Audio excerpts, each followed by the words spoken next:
इस जंतर मंतर की ऐतिहासिक घटना को नमन करता हूं और आप सबको नमन करता हूं जो देश के अलग अलग हिस्सों से आके ये युवा शक्ति देश के कायर प्रधानमंत्री नरेंद्र मोदी को ललकारने का काम कर रही है। आप सबको नमन करता हूं, अभिनंदन करता हूं। मैं नमन करता हूं सोनम वांगचुक जी को, जिन्होंने पिछले 23 दिनों से अनशन रखा हुआ है, कुछ खाए नहीं, कुछ उन्होंने अन्न का दाना नहीं लिया। मोदी जी की सरकार ने जबरन उनको पकड़ के हॉस्पिटल में एडमिट किया, लेकिन मैं उनकी बहादुरी को नमन करता हूं कि उन्होंने कहा भले ही तुम मेरे साथ जबरदस्ती कर सकते हो, लेकिन मैं अन्न का खाना नहीं लूंगा और अनशन उनका जारी है। किसने लड़ रहे सोनम वांगचुक जी? किसने लड़ रहे? जोर से बोलो। इस देश के करोड़ों नौजवानों के लिए ये जो तस्वीर लगी है यहां पे, इस नौजवान ने जो आत्महत्या कर ली, ऐसे 22 छात्र छात्राओं ने अपनी जान दे दी। किस कारण से दे दी? पेपर लीक के कारण। जो दिल्ली पुलिस के लोग, जो मोदी जी की सरकार कहती है संसद का मार्च इलीगल है, ये धरना इलीगल है, मैं मोदी जी से पूछना चाहता हूं क्या इनकी मौत लीगल है? जो पेपर लीक के कारण जिन नौजवानों ने अपनी जान दी, क्या उनकी मौत लीगल है? हमको आगे बताओ, हमको बताओ। क्या कहते परमिशन चाहिए? किस बात की परमिशन चाहिए? किस बात की परमिशन चाहिए? कि हम अपने प्रधानमंत्री से बात करना चाहते हैं। किस बात की परमिशन चाहिए? कि 22-23 दिन से सोनम वांगचुक जी अनशन पर बैठे हुए हैं, उनसे मिल लो, उनकी बात सुन लो।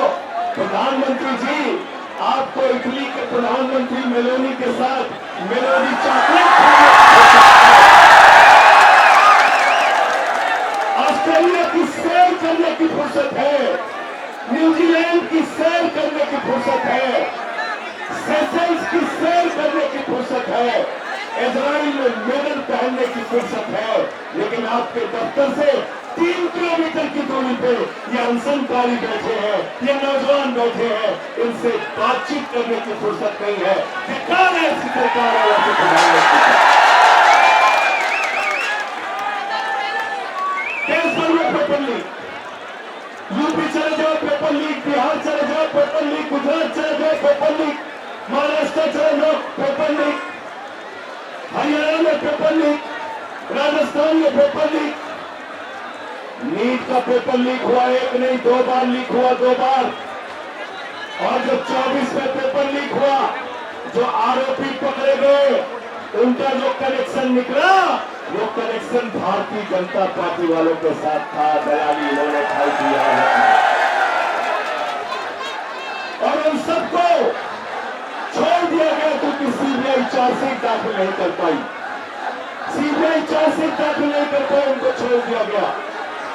मैं नौजवानों से कहना चाहता हूं, इस आंदोलन की पवित्रता को हमें बना के रखना है। गांधीवादी तरीके से आंदोलन को चलाना है, अंबेडकरवादी तरीके से आंदोलन को चलाना है।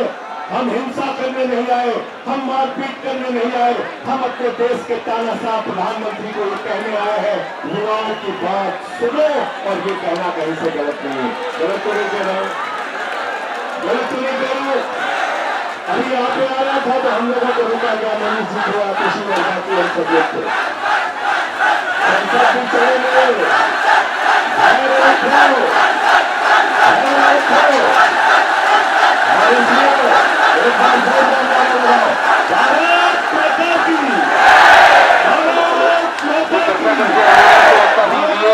सभी से अनुरोध है कि एम्बुलेंस को जाने दीजिए, थोड़ा दाहिने बाएं हो जाएं।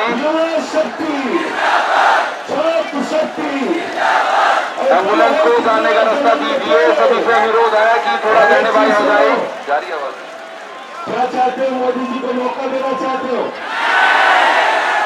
तो इसलिए जो लोग कह रहे हैं धारा 144 लगी है, उनको बता देना, अगर चुनाव के समय में जनता ने कह दिया मोदी जी यहां से वापस जाओ, हमारे घर के आगे धारा 144 लगी हुई है। तब क्या होगा? तब आपकी बात सुनेंगे। एक निर्दयी सरकार है, 750 किसानों ने आत्महत्या कर ली, सरकार ने नहीं सुना। नौजवान अनशन पे बैठे, सरकार नहीं सुन रही। सोनम वांगचुक 22 दिन से अनशन पे है, सरकार नहीं सुन रही।